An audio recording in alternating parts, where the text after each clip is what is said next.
توفیق عطا فرمائے۔ ایک انہوں نے کہا کہ کیا ولی کی قبر کو پکا کرنا جائز ہے؟ دیکھیں، قبر کو بلا ضرورت پکا کرنا کسی کی بھی جائز نہیں ہے، چاہے وہ عام آدمی ہو، چاہے وہ فقہاء ہوں، اولیاء ہوں، بلکہ انبیاء علیہ السلام کی قبور کو بھی بلا ضرورت پکا کرنا جائز نہیں، اور جہاں ضرورت ہو وہاں بالکل جائز ہے۔ مثال کے طور پر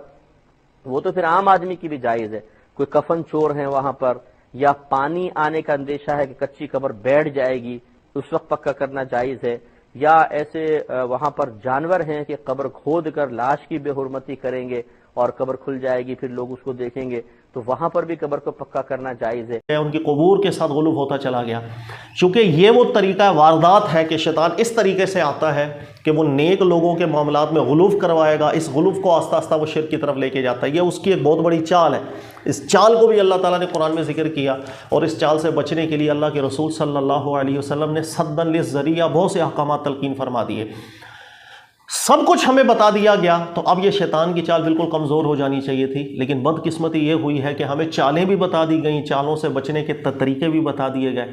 ہم نے توجہ نہ کی، ہم اپنی حکمتوں میں چلے گئے، ہم اپنی علتوں میں چلے گئے،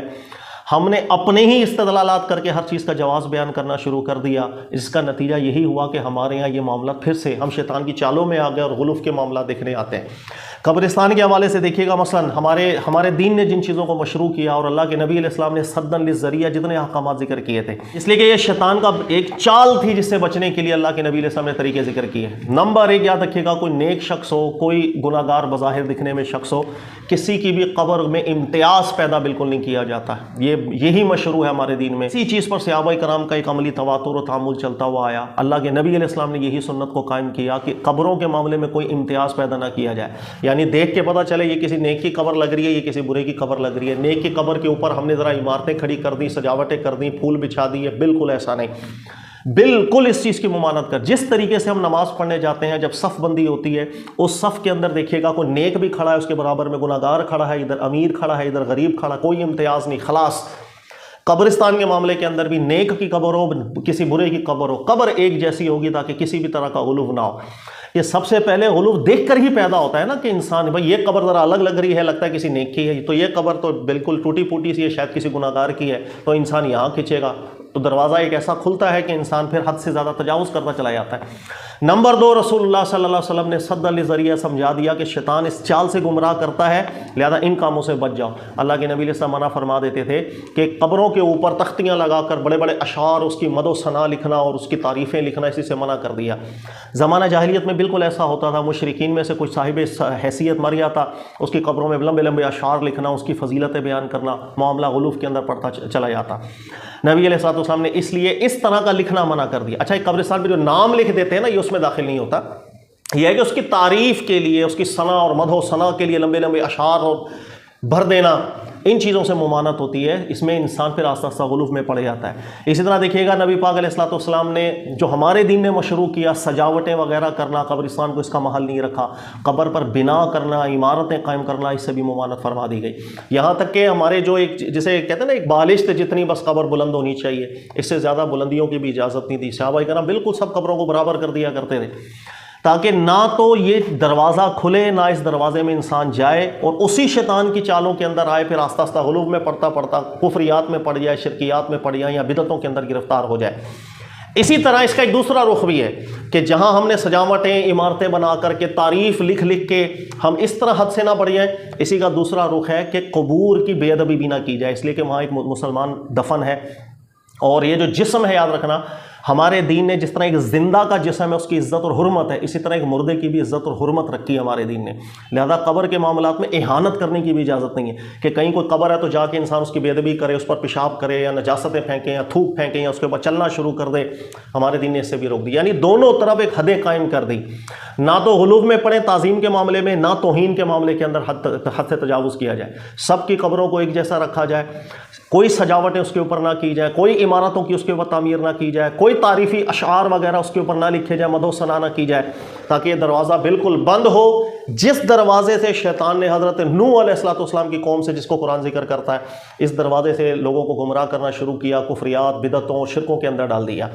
لیکن بدقسمتی اب یہ چال ہمیں معلوم ہے کہ شیطان کی چال اللہ نے ذکر کر دی، اس سے بچنے کے طریقے اللہ کے رسول پاک صلی اللہ علیہ وسلم نے واضح فرما دی اور بیان کر دیے کھل کے۔ اب بھی اگر ہم لوگ شیطان کی اس چال کو کمزور نہ بولیں تو کیا بولیں، لیکن ہمیں چالیں معلوم ہونے کے باوجود بھی ہم نے دروازے کو بند نہیں کیا، ان حکمتوں کو نہیں سمجھا، ان احکامات کو نہیں فالو کیا ہم نے۔ نتیجہ یہ ملا کہ دنیا جہان کی بدعتیں اور بظاہر کچھ کفریات اور ایسی عجیب و غریب حرکتیں ہمیں یہیں ملنا شروع ہو جاتی ہیں نیک لوگوں کی قبور پر، اس لیے کہ دروازہ ہم نے بند نہیں کیا جس کو نبی علیہ الصلوۃ والسلام بند فرما گئے۔ کئی طواف مل رہا ہوگا ہمیں، کئی سجدے کرنا مل رہے ہوں گے، کہیں وہاں تبرک لینا، مٹی اٹھا لینا برکت کے لیے یہ مل رہا ہوگا، کہیں وہاں دعائیں ہوتی ہوئی نظر آ رہی ہوں گی۔ اس قدر غلوف کے اندر ہم پڑ گئے کہ اب علماء تقریریں بھی کرتے چلے جائیں، بلکہ ہر عالم تقریر کر رہا ہوتا ہے، منع بھی کر رہے ہوتے ہیں، یار مزارات پہ ایسا نہ کرو ویسا نہ کرو۔ ہم نے خود سنا ہے کہ علماء کرام ذکر کرتے ہیں کہ بھائی آپ اگر کبھی جائیں بھی تو قبر سے 3-4 ہاتھ دور ہو کے کھڑے ہوں، نہ چومنے کا سوال پیدا ہوگا، نہ تبرک لینے کا سوال پیدا ہوگا، نہ کسی اور طرح، لیکن نہیں، سب کام ہوتے ہیں، پھر علماء کرام کی تقریریں کام نہیں آتی ہیں۔ یہ چیزیں ہیں، اس لیے اللہ نے قرآن میں ذکر کیا تھا اِنَّ کَیْدَ الشَّیْطَانِ کَانَ ضَعِیفًا، کہ شیطان کی چالیں کمزور ہو جاتی ہیں، اس لیے کہ اس کی چالوں کو اللہ نے ذکر کر دیا۔ لیکن جو مزاج ہمارے دین کا اگر آپ دیکھیں گے نا تو ان معاملات کے اندر نرمی نہیں برتنی چاہیے، بالکل سخت ہونا چاہیے، جیسے اللہ کے نبی علیہ السلام بھی سخت ہوا کرتے تھے، صحابہ بھی سخت ہوا کرتے تھے۔ حضرت عمر فاروق رضی اللہ تعالیٰ عنہ کے دور میں جب ممالک فتح ہو رہے تھے تو ایک جگہ حضرت دانیال علیہ السلام کی قبر، اللہ کے نبی ہیں، پتہ چلا کہ بھئی یہ منسوب ہے کہ اللہ کے نبی کی قبر۔ اچھا، وہاں والے لوگوں نے غالباً مشہور تھا کہ یہود تھے، وہ یہ حرکت کرتے تھے کہ سال میں کچھ مخصوص دن بنائے ہوتے تھے کہ وہ مبارک نبی کے جسم کو قبر سے نکالتے، اپنی کچھ رسمیں کرتے، پھر دفن کر دیتے، اس طرح سلسلہ چلتا۔ تو جب وہ فتح ہوا تو عمر فاروق رضی اللہ تعالیٰ نے صحابہ کو حکم دیا، اب جو بھی ان کے ساتھ تھے، کہ اس جسم کو، مبارک جسم کو لو اور ایسی جگہ دفن کر کے آ جاؤ جہاں کسی کو نہ پتہ چلے کہ کہاں تدفین ہوئی ہے، تاکہ فتنے سے لوگ محفوظ رہیں۔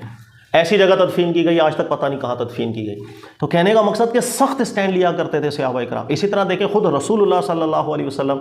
جب آخری لمحات آپ کی زندگی کے تھے، مبارک زندگی کے، اس وقت اکثر یہ دعا کیا کرتے ہیں، اللہ میری قبر کو بھی ایسا نہ کر دینا کہ لوگ یہاں بھی آ کے عبادتیں کرنا شروع کر دیں اور غلو ہو جائے۔ یہی وجہ ہوئی کہ رسول اللہ صلی اللہ علیہ وسلم نے جب وصال فرمایا، اس کے بعد صحابہ کرام علیہم رضوان کو آپ دیکھیں آہستہ آہستہ سختی کرتے چلے گئے۔ اللہ کے نبی علیہ الصلوۃ والسلام کی قبر شریف پر ام المومنین عائشہ صدیقہ بھی ذکر کرتے ہیں، امام بخاری اس روایت کو لائے کہ اگر یہ خوف نہ ہوتا کہ لوگ قبر پر آ کر غلو میں پڑ جائیں،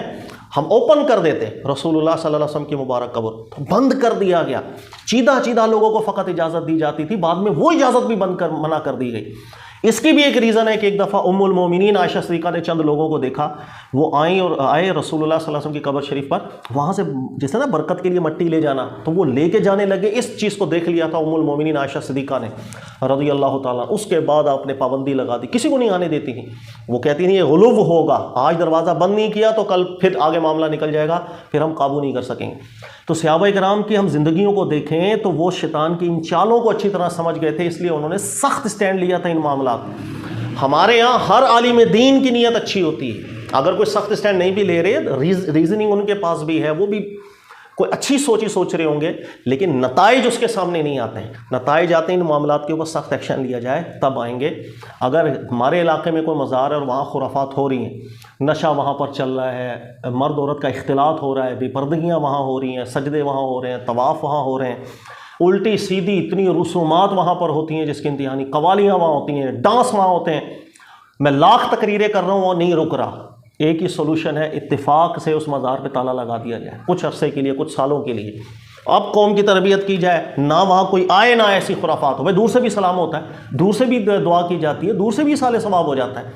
سب کچھ دور سے بھی ہو جاتا ہے، لیکن جب تک سخت اسٹینڈ لے کر قوم کی ایک تربیت نہیں کی جائے گی، یہ معاملات قابو میں نہیں آتے۔ یہی وجہ ہے کہ مزارات میں دن بدن خرافات میں اضافہ تو ضرور ہوتا ہے، کمی دیکھنے میں نہیں آتی۔ اللہ تعالی ہمیں شیطان کی چالوں سے محفوظ فرمائے۔ کرتی ہے نبی الاسلام کی واضح حدیث ہے مسلم شریف میں تمہیں منع کرتا ہوں قبروں کو پکا کرنے سے، قبروں پر عمارت بنانے سے اور ان پر بیٹھنے سے۔ ڈائریکٹ بیٹھنا بھی منع ہے، مجاور بن کے بھی بیٹھنا منع ہے۔ مسلم شریف میں ایک اور حدیث ہے، ابو حیاج اسدی تابعی کہتے ہیں کہ سیدنا علی نے اپنے دور خلافت میں مجھ سے فرمایا کہ اے ابو حیاج، میں تمہیں اسی کام پہ مامور نہ کروں جو نبی الاسلام نے میری ڈیوٹی لگائی تھی، کہ میں کوئی اونچی قبر دیکھوں تو اسے زمین کے برابر کر دوں، اور کوئی تصویر دیکھوں جو عبادت کی غرض سے، تعظیم کی غرض سے بنائی گئی ہے، اسے مٹا دو۔ اس پہ ہمارے جو صوفی حضرات ہیں وہ کہتے ہیں کہ جی یہ کافروں کی قبروں کا ذکر تھا. حالانکہ امام مسلم نے اس کے ساتھ ہی ایک اور حدیث ذکر کی ہے کہ روڈس کی جنگ کے دوران رومن امپائر کے خلاف عبادہ ابن صامت صحابی تھے، وہ اصحاب کے ساتھ جا رہے تھے، راستے میں ان کا ایک ساتھی فوت ہو گیا، انہوں نے اس کی قبر زمین کے برابر بنوائی اور کہا نبی الاسلام ہمیں یہی حکم دیتے تھے، افضل یہ ہے کہ زمین کے برابر ہو. بخاری شریف میں ہے کہ اگر اونچی رکھنی ہے ایک بالش تو وہ بھی کچی. تو مزارات پہ یہ ہو رہا ہے. اور پھر جو خرافات وہاں پہ ہو رہی ہیں، یعنی وہاں پہ جو بے حیائی کا طوفان بدتمیزی ہے، مرد و عورت کا اختلاط ہے، شرکی ایکٹیویٹی ہو رہی ہیں سجدوں کی شکل میں، اور پھر ڈھول ڈمکے بدکاری کے اڈے کئی بن چکے ہیں. سب سے بہترین چرس ہیروئن عموماً درباروں پہ ملتی ہے. نبی علیہ السلام کے مزاج کے خلاف ہے. سنن ابی داؤد میں حدیث ہے، ایک صحابی نے کہا یا رسول اللہ میں نے یہ منت مانی ہے کہ مقام بوانا پہ اونٹ اللہ کی راہ میں قربان کروں گا. ایک روایت میں 100 اونٹ. آپ نے فرمایا دیکھنا وہاں کہیں زمانے جاہلیت میں کوئی میلہ تو نہیں لگتا تھا، یا کسی زمانے میں یہاں بت کی پرستش تو نہیں ہوتی تھی. اچھا انہوں نے آگے سے نہیں پوچھا یا رسول اللہ اگر ہوتی بھی تھی دین واٹ، اب تو نہیں ہو رہی.